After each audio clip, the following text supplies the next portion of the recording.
طب ركز معايا دلوقتي عشان فعليا هوريك أعلى مستوى غباء في الكون ممكن تشوفه. إذا ما كنتش تعرف، ديزني أعلنت من فترة إنهم هيبدأوا الشغل على فيلم لايف أكشن جديد لفيلم الأنيميشن الشهير. احذر كده أنهي فيلم. عايزك تحاول تتخيل فيلم كرتون من ديزني ممكن تفكر ديزني تعمله لايف أكشن. هل مثلا هيكون فيلم الأميرة النائمة القديم؟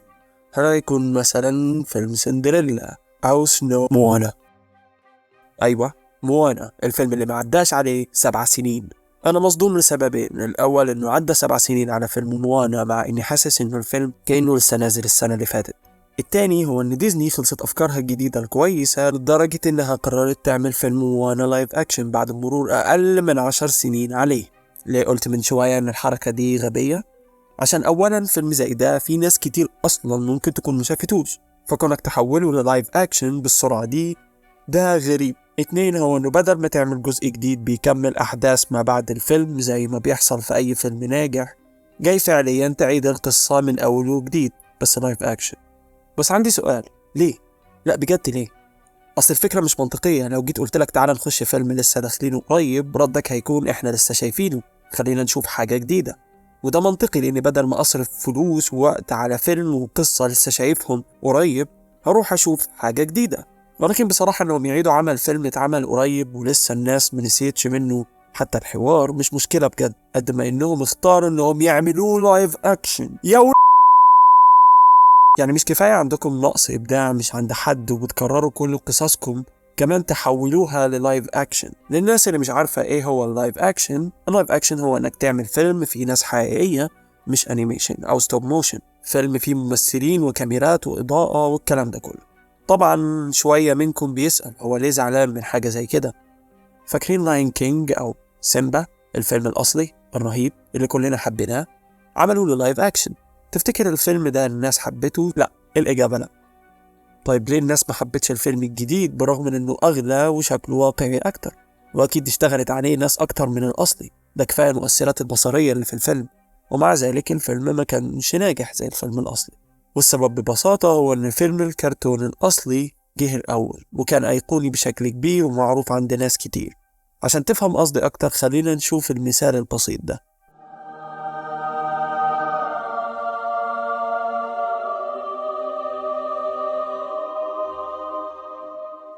شايف اللوحة اللي قدامك دي الموناليزا، واحدة من إذا ما كانتش أشهر لوحة في العالم. اللوحة جميلة صح؟ ومشهورة ومعروفة صح؟ دلوقتي لو جه واحد فنان وعرف يعمل نسخة من الموناليزا بس بشكل مختلف، خلاها فيها ألوان أحسن أو رسمها بستايل مختلف، وقرر إنه يعرضها في معرض، هل اللوحة الجديدة اللي رسمها الفنان ده هتكون أحسن من اللوحة الأصلية حتى لو كان الفنان ده مشهور في وقتنا الحالي؟ الإجابة لأ. ليه؟ لأن اللوحة الأصلية أيقونية، محدش فعليا هيعرف يقلدها ويخليها ناجحة أو يعمل حاجة شبهها وتنجح، لأن الموناليزا هي الأساس، هي الأصل، هي الأغلى والأهم. حتى لو عملت اللوحة دي بأغلى أنواع الفرش والألوان وأحدث التقنيات الحديثة مش هتقدر تغلب الأصلية. نفس الكلام بيتطبق في الأفلام. لو أخدت أي فيلم من أفلام الأنيميشن القديمة وحولتها للايف أكشن، مهما صرفت وجبت وعملت، الفيلم مش هيكون أحسن من الفيلم الأصلي ولا الذكريات اللي مع الفيلم الأصلي. وده اللي حصل مع لاين كينج، بل ده اللي حصل مع كل دول. الأصلي فضل في نظر الناس أحسن من نسخة اللايف أكشن الجديدة. بس كمان في مشكلة زيادة في اللايف أكشن، فكرة انك تاخد مسلسل انيميشن وشخصيات شكلها ايقوني وتحولها لناس حقيقية اوريدي بتفقد 50% من الحاجات اللي بتخليها مميزة ومشهورة، وبيتحول الوش او الشكل المعروف للشخصية دي لشكل الممثل الفلاني او العلاني. زي كده بالظبط، ده الجني بتاع علاء الدين، وده ويل سميث بيلعب دور الجني بتاع علاء الدين. علاء الدين الأصلي شخصية مش موجودة غير في الفيلم، شخصية محددة، واللي بيخلينا ننسى إنهم مش شخصيات حقيقية ونندمج مع الفيلم، إنهم مش ممثلين بيمثلوا، خصوصا لو كان ليهم شكل مميز زي الشخصيات دي. أما لو جبت ممثل فأنت اوريدي لسه شايف الممثل ده في فيلم تاني ومسلسل تاني، وبتفتكر كل شوية إن ده تمثيل وإن ده ممثل مشهور، فبتاخدك من الاندماج مع الفيلم. بس للمرة التانية كل ده حصل، ما كانتش الأفلام الجديدة بنفس شعور الأصلية، لكنها لا تزال أفلام حلوة وممتعة لقصص عدى عليها زمن طويل. ممكن ما تكونش فاكر تفاصيلها أو بقالك كتير ما شفتش الفيلم ده مثلا فتشوفه لايف أكشن بدل ما تعيد الأصلي كنوع من التغيير. لكن تيجي تعمل لي فيلم ما عداش عليه 6 سنين ليه؟ لو عايز تحلب الفيلم اعمل جزء جديد، اعمل مسلسل منه، لكن تعمل لي لايف اكشن لفيلم جديد اصلا ليه؟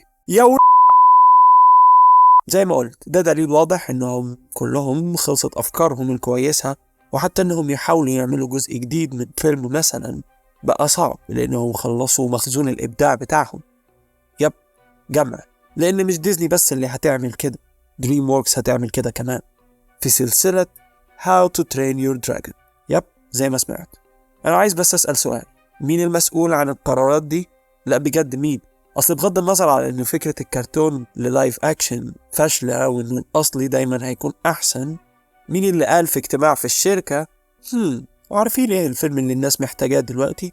هو فيلم لايف اكشن لسلسلة لسه خلصانة. لا بجد برافو، تصفيق حار للناس اللي شغالة هناك، بجد بيتعبوا قوي يا جماعة. طيب إذا كان هو ده اللي عايزاه شركات الإنتاج، تكرار كل حاجة حصلت في آخر 6 سنين وكأننا في لوب زمني، عندي فكرة. ليه نجيب مخرج وفريق إنتاج وممثلين وفلوس قد كده، إحنا نحط فلتر على فيلم قديم ونعلن عنه على إنه جديد. وعشان كده أحب أقدم لكم فيلم ديزني الجديد بالتعاون مع المخرج الكبير زاك سنايدر، فيلم موانا الجديد بلاك اند وايت اديشن.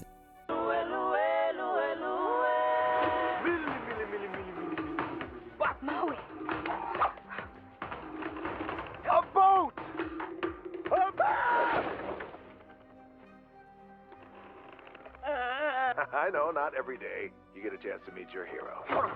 You are not my hero. They're kind of cute.